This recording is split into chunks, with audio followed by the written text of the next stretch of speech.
Still watching Business Incorporated right here on Channels Television. Well, I'm being flagged by beautiful ladies in here because we're discussing global gender gap, and we're talking about empowering women. So not surprising that we have right here in the studio, you know her as Waje. Well, she's Waje Irobe, and her beautiful daughter, yes, that's her daughter, not her sister, Emerald. Good to have you ladies in the studio. Good afternoon and welcome. Thank you. How are you today? I'm great, thank you. So we're discussing the issue of empowering women, and we see Nigeria is currently ranked as 125th out of 146. We're really down there, you know, in the World Economic Forum's Global Gender Gap Index. We've been talking about gender equality. In fact, sometimes now people say the women are getting so empowered and we're forgetting the men. But do you see that, has the society grown to a stage where we can say women are actually being given, or maybe not being given, but being allowed to take their place? Let's start with Waje. Well, I even think that using the word allowed is, for lack of a better word, is weird, because I outside gender, right, I feel like every human being, every individual is created to reach their maximum potential, regardless of whether they're male or female, right? So I don't think that anybody should be allowed to. I feel like the same access, you know, our brothers and uncles and fathers and every, you know, like the male gender, the same access they have, the women should be allowed to have that. So in my own opinion, 125 out of 146 is pretty low, you know, because you also have different scenarios of women who are breadwinners, or women who, you know, life has happened and they have to be the one to kind of lead. Then what happens to them? Should them being female or being women stop them from actually being able to provide, or an outside provision? You know, just the fun of having a dream and fulfilling your dream, you know, as a human being, first of all. Yeah, but you know, in Africa, I mean, not just Nigeria, in Africa, I know it's not so long ago we had the story of the Kenyan artists, athletes. Yes. Because of land ownership. Yes. You know, so I mean, it is sad for Africa, and it does seem that we still have a long way to go. But let me speak to your personal experience. I guess that's one of the reasons you're here, to share your personal experience. Being a woman, a single mother, and you're able to bring up this beautiful girl going through school. You talked about empowerment, and yes, there's the passion of individuals being allowed, if I could say, to fulfill destiny, to fulfill the, you know, live out the talents that have been given to them. That's on the one hand, but there's also the thing of necessity. So you're a mother, you've had to take care of her for years. You obviously need to be financially stable to do that. Absolutely. Was it easy? Oh, definitely not easy. But it wasn't easy, but I'll still shout out to the other women who kind of gave me the opportunity, right? So when you sit down in tables or have these kinds of conversation, you find out that it's actually the numbers that make, you know, whatever success story you're trying to gun for, is the numbers that make it possible, right? If a few women haven't run, how will you sprint? You know, if they haven't walked, how would you run? You know, so for me, my own experience wasn't exactly easy, but I shout out to my mom. My mom is a very hardworking woman, and I grew up seeing her like that, and not just her sister, because she has a sister. Her sister was like that. So I grew up with the mindset of different revenue streams of income, because I understood the freedom that gives. So I'm a musician, but I'm also doing other things. I also have a merch. I also you know, once in a while I do real estate, buy land here, sell it in a few years, you know, different things to make sure that you are consistently free, you know, to explore, whether it's a necessity or if it's purpose. At least you have the freedom to explore. So I wonder what Emerald has learned watching mommy and grandmommy, you know, all through. And I'm sure by now you have your own, at least one stream of income. Yeah. Tell us about it. Okay, now I'm a new graduate, so I have a job now and I earn a salary. So it's from my salary that I provide for myself, because I don't get allowance from my mom anymore. Like the way she said, provide for myself. She's telling the world that mommy has cut me off. Oh yeah, because like literally immediately immediately I finished uni. Yeah, and that was important for me to do because I needed to teach her that, even though you come from, some way, other people would say privileged, you come from a privileged background, because I feel like I did a lot of things for her not to have to do, so yeah, you come from privilege, and you schooled abroad, and the reason why, it was very deliberate. So you have access, you have all that, but there's a time when you now have to be the person who creates that kind of security for yourself, right? And which is one of the reasons why, when we started having the conversation about coming here today, I wanted her to be a part of it, because we have to start creating generational wealth as women. And Her Money, Her Power is that. Her Money, Her Power is not just about creating wealth for you, but passing it on to other women, so that our GDP, you understand the gap.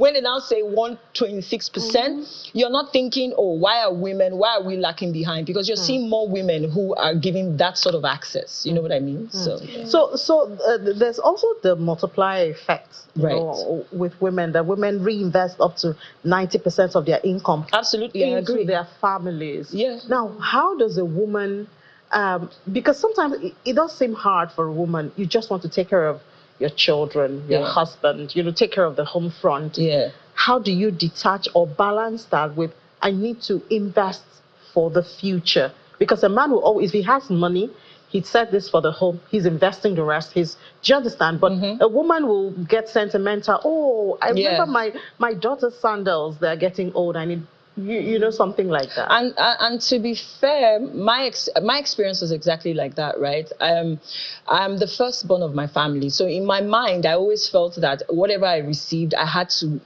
create businesses for other people, do this, sort out that. But as you grow, you realize that if you are not fully standing, right, you can't really help people. Do you understand what I mean? And so it's same thing for the family. So if you're in that kind of situation, I would think that the woman who is thinking generational wealth will prioritize. And nobody's saying don't take care of your family, but we're saying what kind of business should you invest in? Are you going to invest in stocks?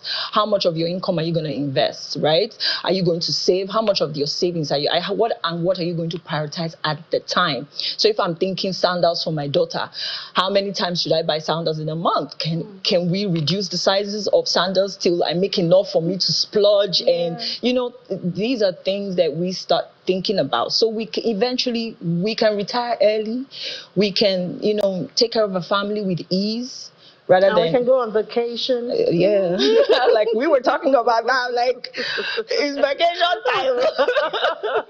So you keep talking about generational wealth and all of that, but I mean, in Nigeria, the true picture, I mean, even the CBN has said only about 45% financial inclusion for women. And mostly it's like you see the women in the very small businesses. Yeah. You go to the market, yeah, smallholder farmers. So how do you build generational wealth from something like that? Because a lot of women do not want their children, as you said, you don't want them to pay the price you have paid. Absolutely. You don't want your child to go and sit down and sell tomatoes, for instance. Absolutely. You understand? But if she has to, then she has to. Ah, nice one. Yeah. Emerald, did you hear that? Sell my tomatoes. If she has to, then she has to. But I think that generational wealth for us women is also educating women on, how to create that wealth. Let me tell you why I say this. When she was younger, I subscribed her to a financial platform that would teach her certain things about. And to be honest, she didn't understand it at the time. But in my mind, I was like, this is what I know. Maybe if I had a mentor or someone, that can teach me other ways, I would have been able to, probably do something else that maybe was grander. Until I now listened to Ibukun Wuluwa Oshika. I think she was the one who said something about her son when he turned 21. And she asked him, a Rolex or a financial advisor? What will you choose?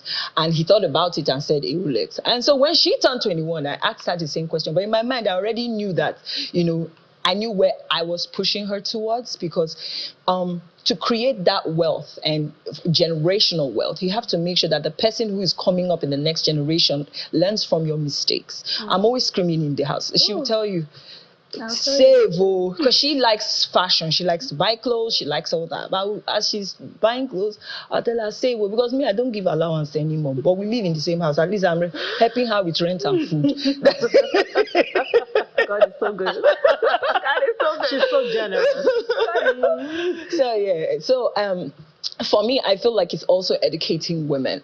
And as you educate them, they create other platforms. Whether it's a hub or it's an idea, there are so many industries that have come up that you see women playing roles. Now we have more female CEOs in the banks than we've had in the last decade, and that's something inspirational. Look at the top 10 or the top 5 big investors, or I'll call them investors in the movie industry. They are all women. You have Jade, you have Funkad, Kindele. They are all women.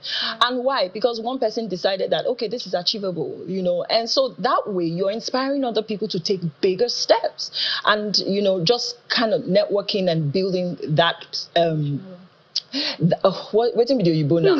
Just just making it go round and build that sort of network, or whatever it is that allows, there goes that word, that actually encourages women to play in this field more of creating wealth, other than you can sell your tomato. But there's nothing wrong in selling tomato, but there's a bigger picture. Can you package it in a way and export it? That takes a lot of education and enlightenment. Absolutely. And you're exporting, you're now earning in FX, right? That we're looking for in Nigeria. Absolutely. So there's no job that is useless in my own opinion. The other day I saw something on charcoal.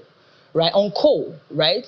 Imagine how many women can invest in that, or actually be, there's so much to do. So it's not necessarily the work in itself, it's the education to know how we can create more generation. Emerald, looks like that's your salary job is not going to be enough. Mommy is going to push you harder. Me, I'm even pushing myself hard. So which area are you looking at?